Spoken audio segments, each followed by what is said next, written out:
मी सगळेच अनेक वर्ष काम करत आलेलो आहोत. आम्ही कधी एखादी गोष्ट मी स्वतः केली असं आम्ही कधीच कोणी सांगितलेली नाही आणि त्यामुळं ते त्यांचा तो स्वभाव आहे आणि त्या स्वभावाप्रमाणे त्यांनी त्या व्हिडिओमध्ये तशी भूमिका घेतलेली आहे. व्हिडिओच्या मागे भीती सुद्धा दाटली का भविष्यातील रणनीतीची किंवा राजकारणाची? कारण त्यांचे प्रवक्ते म्हणतात की अजितदादांनी मुख्यमंत्री व्हावं ही संपूर्ण महाराष्ट्राची इच्छा आहे, कार्यकर्त्यांची इच्छा आहे. एकनाथ शिंदे मुख्यमंत्री होतील असे त्यांचे प्रवक्ते सांगतात. मग यातून नेमका बोध काय घ्यायचा? नाही, आता मुख्यमंत्री कधी होणार मेजॉरिटी आल्यावर.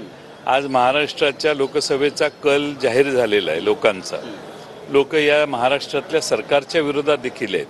जेवढी NDA दिल्लीच्या सरकारच्या विरोधी आहे त्यापेक्षा जास्त राग आणि संताप महाराष्ट्र सरकारच्या बाबतीत जनतेचा आहे आणि त्यामुळे त्यांचे अंतर्गत सर्वे हे 50-60 जागांपेक्षा जास्त दाखवत नसतील तर म्हणूनच या अतिशय टोकाच्या अशा योजना करण्याचा प्रयत्न या लोकांनी केलेला आहे. दादा म्हणतात की काही जण आपल्याला केवळ बदनाम करण्याचं काम करतायत, केवळ भाषणं देतात, त्यांच्या भाषणाला बळी पडू नका. कुठेतरी हा टोला त्यांच्याच सोबत असलेल्या नेत्यांना आहे की विरोधातल्या लोकांना आहे? नाही, त्यांच्या बरोबर जे आहे तेच त्यांच्यावर टीका करतायत. विरोधकांनी फारशी कधी टीका केलेली नाही. त्यांच्या बरोबर जे आहेत त्यांनी आयुष्यभर त्यांना टीका करण्यातच घालवलेलं आहे. जवळपास बघा 2003-04 सालापासून जी अजितदादांच्यावर टीका करतायत, आता अजितदादा काही कारणामुळं अडचणीमुळं त्यांच्या बाजूला जाऊन बसलेले आहेत आणि त्यामुळं त्यांच्या आसपासच त्यांचे विरोधक सापडतील. त्यांना सगळ्या योजनांना मुख्यमंत्र्यांचं नाव देण्यात आलेलं आहे, त्यामुळे त्यांना हा व्हिडिओ तयार करावा लागला का?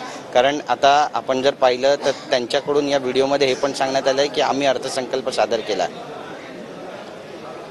हो, असा तो प्रयत्न आहे आणि एकनाथ शिंदे यांच्या पक्षाला त्याचं श्रेय जातंय म्हणून हा कदाचित श्रेयवाद असेल. त्याचे आता प्रश्न तुम्ही त्यांनाच विचारले पाहिजेत. मी त्याच्यावर उत्तर देणं मला माहीत नाही की काय परिस्थिती आहे. पण आता पुढच्या निवडणुकीमध्ये मुख्यमंत्री कुणाचा असेल?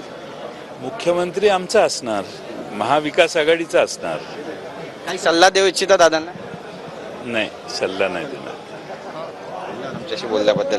तर आपण पाहतोय जयंत पाटील यांनी आपली भूमिका मांडलेली आहे आणि टीका केलेली आहे अजितदादांवर. कॅमेरा पर्सन खंडूराचा गिरीश गायकवाड, TV9 मराठी, मुंबई.